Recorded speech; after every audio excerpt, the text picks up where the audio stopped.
Olá pessoal, nessa aula de cálculo diferencial integral nós vamos ver o conceito de continuidade.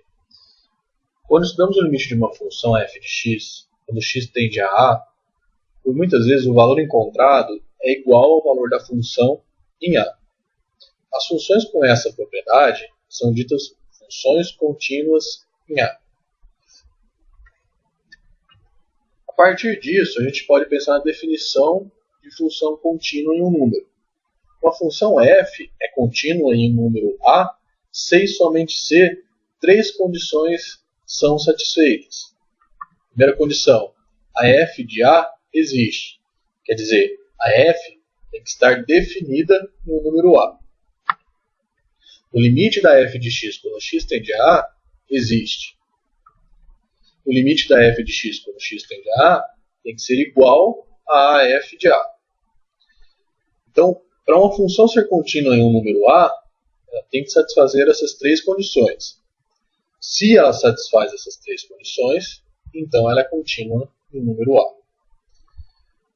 Mas, se uma ou mais dessas condições não forem satisfeitas em a, dizemos que a f é descontínua em a. Por exemplo, a função f definida por x² menos 9 sobre x menos 3. É contínua em 3?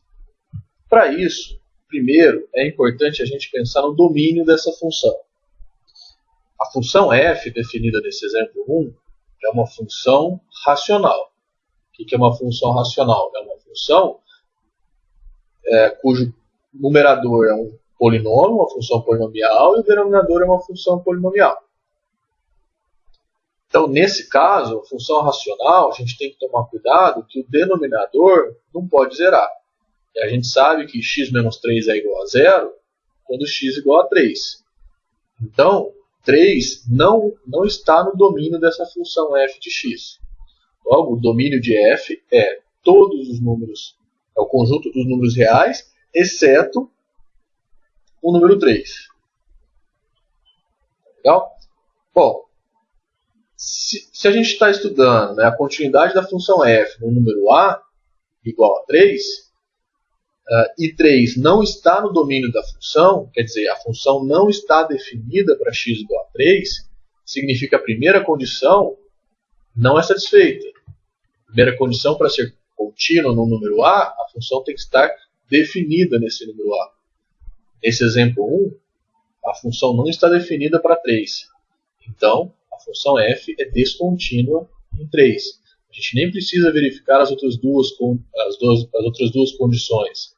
A primeira já não foi satisfeita, a gente já conclui que a função é descontínua em 3. Exemplo 2. A função f definida por... essa f de x ela é uma função definida por partes. Se x é diferente de 3, ela se comporta como x² menos 9 sobre x menos 3. Se x é igual a 3, ela é igual a 1. E a gente quer estudar a continuidade dessa função no número 3. Então a gente precisa olhar aqui a semelhança desse exercício com o exercício anterior. No exercício anterior, a nossa f de x é igual a x² menos 9 sobre x menos 3, ela não estava definida para x igual a 3. E a gente concluiu que ela é descontínua em 3, porque não satisfazia a condição i. Nesse exemplo 2, a função definida por partes aqui, ela está definida para x igual a 3. Quando x igual a 3, ela vale 1. Certo? Então, qual que é o domínio agora dessa função? O domínio dessa função do exemplo 2 é todos os reais.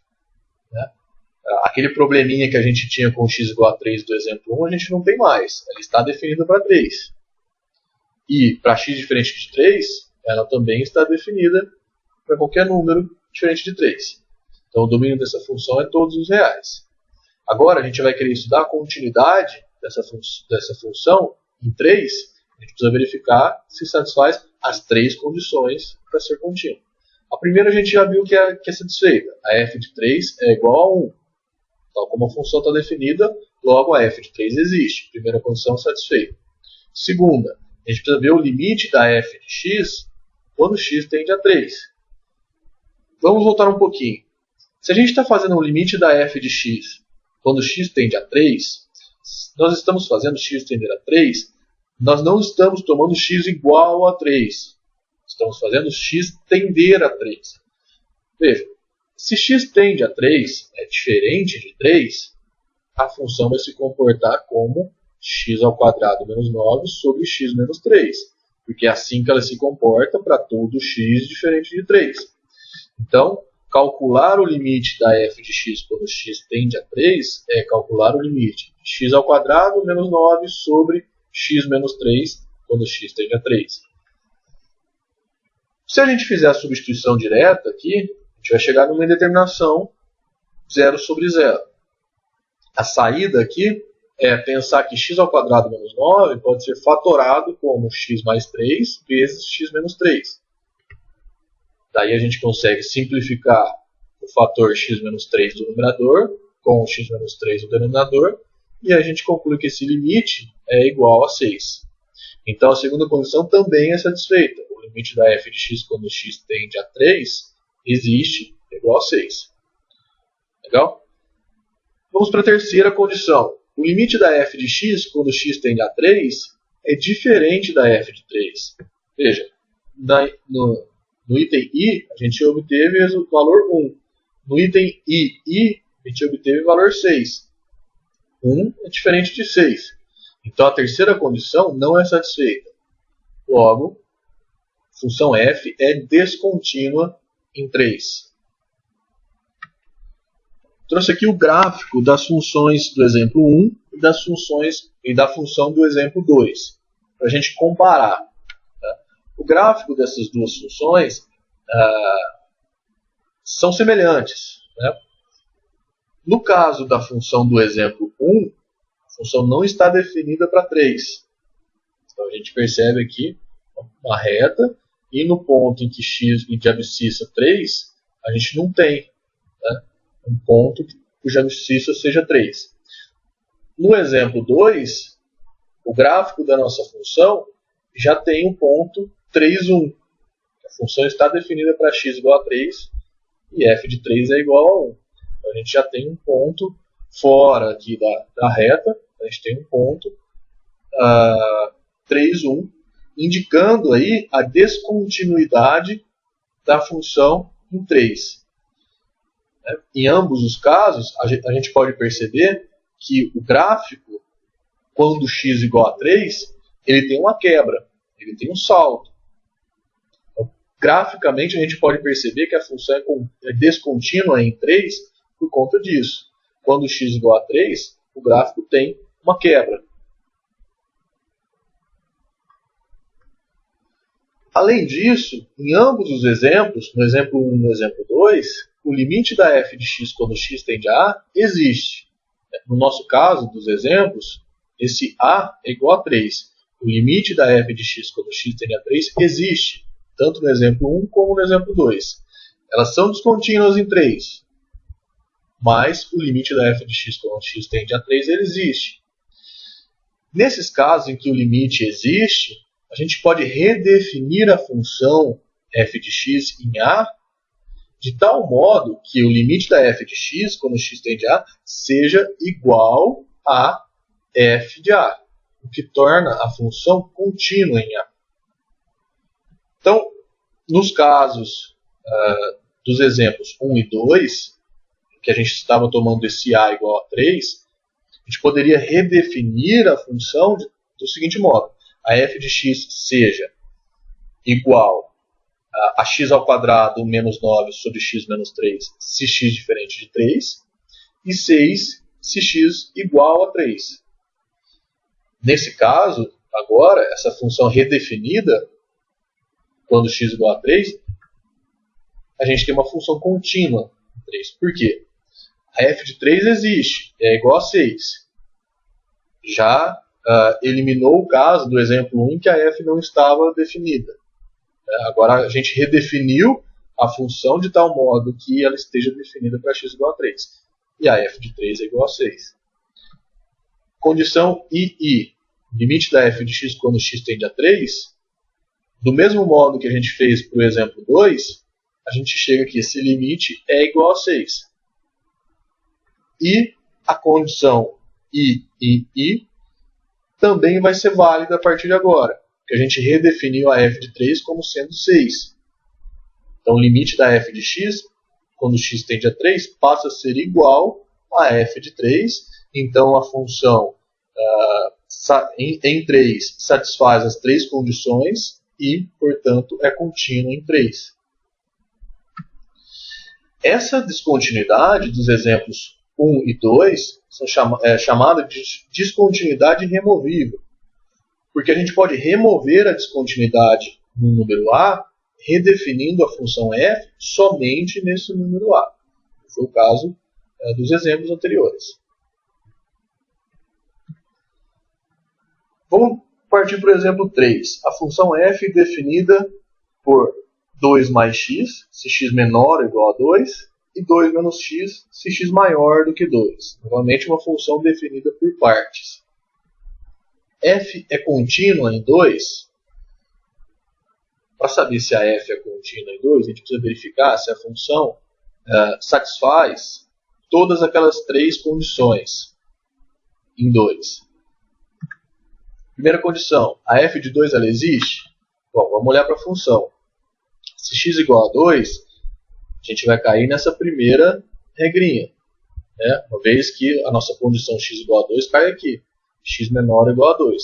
Então, se x igual a 2, f de x é 2 mais 2, que é igual a 4. Então, a f de 2 existe. A função f está definida para 2. Então, a primeira condição satisfeita. Segunda condição, precisa saber se o limite da f de x, quando x tende a 2, existe. Bom, então, se a gente perceber, olhando para a função, quando x menor ou igual a 2, ela se comporta de um modo. Quando x maior do que 2, ela se comporta de um outro modo. Então, a gente precisa olhar aqui para os limites laterais e verificar se esses limites laterais existem e são iguais, para poder concluir sobre o limite da f de x quando x tende a 2. Vamos olhar primeiro para o limite à direita, o limite da f de x quando x tende a 2 pela direita. Quando a gente faz tender a 2 pela direita, a gente está fazendo x se aproximar de 2 por valores maiores do que 2. Olhando para a função, x maior do que 2 é essa regrinha que a gente vai usar, 2 menos x. Então a gente quer calcular o limite de 2 menos x quando x tende a 2 pela direita. Fazendo a substituição direta, 2 menos 2, esse limite é igual a 0. Agora vamos olhar para o limite à esquerda, o limite da f de x quando x tende a 2 pela esquerda. Tender a 2 pela esquerda é tender a 2 por valores menores do que 2.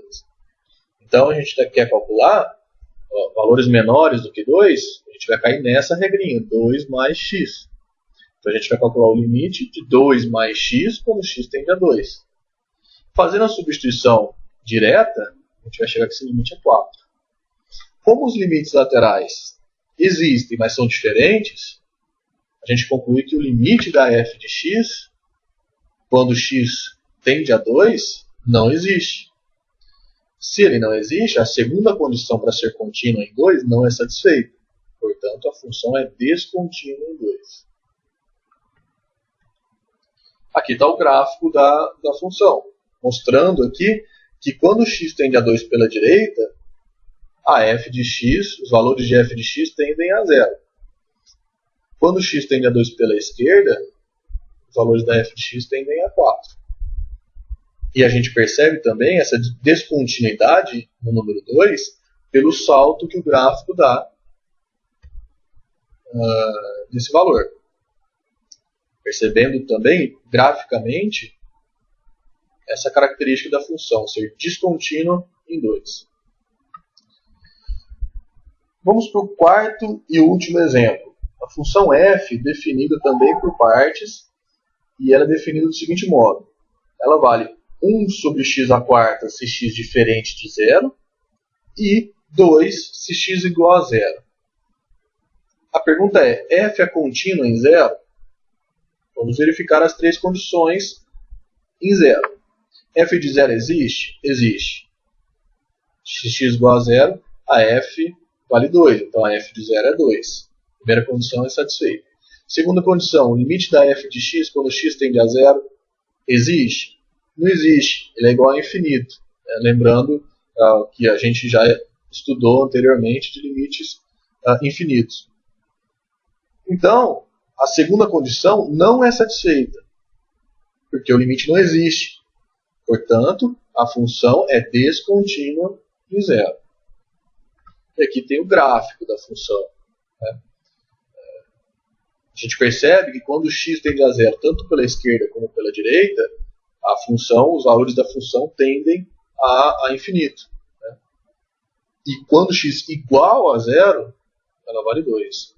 Aqui a gente tem um ponto 2. A gente percebe também aí a descontinuidade da função em 2 pelo gráfico da função.